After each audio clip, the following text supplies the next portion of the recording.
नमस्कार दोस्तों, स्वागत है आपका आपके अपने YouTube channel career study classes में। दोस्तों देखिए, आज जैसा कि आपको पता है कल आपका हिंदी का एग्ज़ाम होने वाला है, तो उसका मैं ऑब्जेक्टिव का सभी आंसर जो है बता चुका हूं। अगर आपने नहीं देखा है उस वीडियो को तो प्लीज़ जाके आप उसको देख लीजिए। चलिए, इस वीडियो में मैं आपको 50 नंबर का पहले बता दिया हूँ और इसमें आपको 50 नंबर का बताने जा रहा हूँ, यानी कि सब्जेक्टिव प्रश्न। ठीक है दोस्तों, तो चलिए शुरू करते हैं। ये 2022 का है, एकदम रियल प्रश्न है, आपको कोई डाउट नहीं होगा।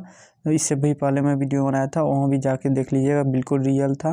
देखिए, पहला क्वेश्चन आपका है, ये गद्यांश से है। तो ये देखिए, 2 गद्यांश दिया हुआ रहता है, उनमें से आपको एक बनाना होता है। यहाँ पर लिखा हुआ भी है, एक गद्यांश को पढ़कर नीचे प्रश्नों के उत्तर दे। तो चलिए देखते हैं गद्यांश में क्या होगा। हर एक प्रश्न जो है 2 नंबर का होगा। ठीक है, जो भी है आपका गद्यांश का, उसमें देखिए गद्यांश को हम लोग सबसे पहले क का पढ़ते हैं। और देखिए, है गद्यांश में, एक जंगल में परिजात का एक पेड़ था। परिजात का कोई मुकाबला नहीं था, उसके सुंदरता बेजोड़ थी, उसका रंग रूप निराला था। परिजात को भी अपने गुणों का पूरा पूरा पता था। नीले आसमान से सिर उठाए इस शान से खड़ा रहता, मानो कि पेड़ों को सरताज हो। जब बाहर के नीचे ऐसे इसी प्रकार से आप स्क्रीनशॉट ले लीजिएगा। ठीक है दोस्तों, मैं आपको पूरा आंसर दिखाता हूँ, फिर आपका क्या क्या क्वेश्चन है, क्या आंसर है। क्वेश्चन की ओर बढ़ते हैं। तो देखिए, क्वेश्चन है उसी गद्यांश से आपका, जंगल में किसका पेड़ था? तो दोस्तों जंगल में परिजात का पेड़ था। ठीक है, तो दूसरा प्रश्न जो है, परिजात अपने आप को क्या समझता था? तो परिजात जो अपने आप को सरताज समझता था, उस गद्यांश में लिखा हुआ था, जैसा कि यहाँ पर ऑप्शन ये आपका सही हो जाएगा, सरताज। उसका तीसरा है, परिजात अगणित फूलों से कब लद जाता था? तो ये परिजात जो है नन्हे नन्हे फूलों के बाहर के दिनों में लद जाता था। ठीक है, तो इसका आप ये लिख लीजिएगा। चौथा है, तितलियां क्या करती थी? तो तितलियां जो है झुंड बनाकर परिजात का श्रृंगार देखने आती थी। ठीक है, तो और पराग के साथ जाती थी। उसके बाद देखिए, पांचवा, इस गद्यांश का उचित शीर्षक दे। तो परिजात का सुंदर पेड़ लिख लीजिएगा। देखिए, दूसरा अब यहाँ पर गद्यांश दिया गया, इसको आप देखना चाहते हैं तो देख लीजिए। हालांकि आपको एक ही बनाना था, तो एक का मैं आंसर बता दिया हूँ। बढ़ते हैं अगले प्रश्न की ओर। इसमें भी आपको दिया हुआ है गद्यांश, तो फिर दूसरे में भी गद्यांश ही है। इसमें भी 2 गद्यांश है जिसमें आपको बनाना है, और प्रत्येक का जो है 2 नंबर का प्रत्येक प्रश्न का होगा। तो इसमें उसमें मैंने क देखा था, इसमें हम ख देखते हैं। ठीक है दोस्तों, तो हम लोग चलते हैं गद्यांश ख की ओर। तो देखिए, गद्यांश ख में है, बातचीत करते समय हमें शब्दों के चयन पर विशेष ध्यान देना चाहिए, क्योंकि सम्मानजनक शब्द व्यक्ति को उत्ताद एवं महान बनाते हैं। बातचीत को सुगम एवं प्रभावशाली बनाने के लिए सदैव प्रचलित भाषा का ही प्रयोग करना चाहिए। अत्यंत साहित्य एवं विलस्ट भाषा के प्रयोग से हमें बचना चाहिए। देखिए, गद्यांश आप लोग गद्यांश का स्क्रीनशॉट ले लीजिए और हम क्वेश्चन की ओर बढ़ते हैं। क्वेश्चन जो है आपका इसमें दिया गया है, बातचीत करते समय किसके चयन पर विशेष ध्यान देना चाहिए? तो बातचीत करते समय जो है शब्दों के चयन पर विशेष ध्यान देना चाहिए, आपको इसमें लिख लेना है। उसके बाद देखिए, दूसरा प्रश्न है, बातचीत को सुगम एवं प्रभावशाली बनाने के लिए किस प्रकार की भाषा का प्रयोग करना चाहिए? तो बातचीत को सुगम एवं प्रभावशाली बनाने के लिए हम लोग सदैव प्रचलित भाषा का प्रयोग करना चाहिए, क्योंकि जो प्रचलित होगा वो आसानी से समझ में आएगा सबको। तीसरा, बातचीत में किन का आदान प्रदान होता है? तो बातचीत में विचारों और व्यक्तित्व का आदान प्रदान होता है। दोस्तों आप इसे लिख लीजिएगा या फिर स्क्रीनशॉट लेते जाइए। चौथा है, कैसी भाषा के प्रयोग से बचना चाहिए? तो साहित्यिक एवं विशिष्ट भाषा के प्रयोग से बचना चाहिए। ये सभी जो है गद्यांश में दिया हुआ रहता है। ठीक है, उसके बाद देखिए, विद्यार्थियों के व्यक्तित्व पर कौन अपनी छाप छोड़ते हैं? तो ये भी दिया था, शिक्षक अपने व्यक्तित्व, शैली, बोलचाल और अभाव से विद्यार्थियों के व्यक्तित्व पर छाप छोड़ते हैं।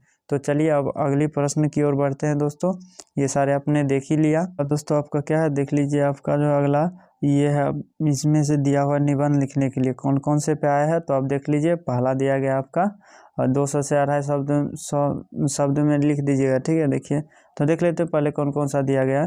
पहला है मित्रता, उसके बाद समय की महत्ता, उसके बाद बसंत ऋतु और दुर्गा पूजा। तो हम लोग आज इस पर दुर्गा पूजा पर देखेंगे।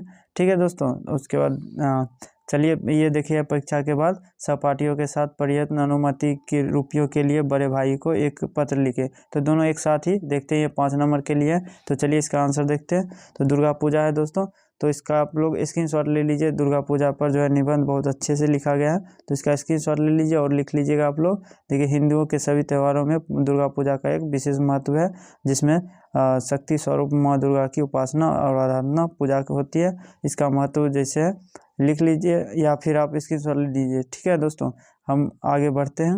अब देखिए वही दुर्गा पूजा का ये यहाँ पर उपासना है, इसका भी स्क्रीनशॉट ले लीजिए, ठीक है, और आप लिख लीजिएगा। उसके बाद देखिए अगले प्रश्न की ओर हम लोग बढ़ेंगे। प्रश्न था दोस्तों पत्र लिखने के लिए, तो आप लोग पत्र इस प्रकार से लिखिएगा। देखिए यहाँ पर पहले आपको एड्रेस लिख देना है, उसके बाद आपको लिखना है भाई के पास पत्र लिखना था तो लिख सकते हैं प्रिया भाई आदाब। उसके बाद मैं कुशल हूँ, मैं मतलब किस प्रकार से आप इसके बारे में लिखिए, इसका स्क्रीनशॉट ले लीजिए, ठीक है दोस्तों, ये पूरे का स्क्रीनशॉट ले लीजिए और आप लिख लीजिएगा, ठीक है दोस्तों। मैं आपका टाइम ज़्यादा लेना नहीं चाहता हूँ क्योंकि इसके बाद संस्कृत का वीडियो होने वाला है, तो चैनल को सब्सक्राइब करके रखिएगा क्योंकि जल्दी संस्कृत का भी मिलेगा और आपके एग्जाम में जो आएंगे सिर्फ वही क्वेश्चन आएगा, ठीक है, उसके लिए निश्चिंत रहें आप लोग। तो चलिए इसका स्क्रीनशॉट ले लिया आप लोग, तो आगे बढ़ते हैं हम लोग। देखिए दोस्तों आपको लास्ट में इस प्रकार से लिख देना आपका प्रिया भाई, जैसे इसका नाम जो हो पता वगैरह लिख देना।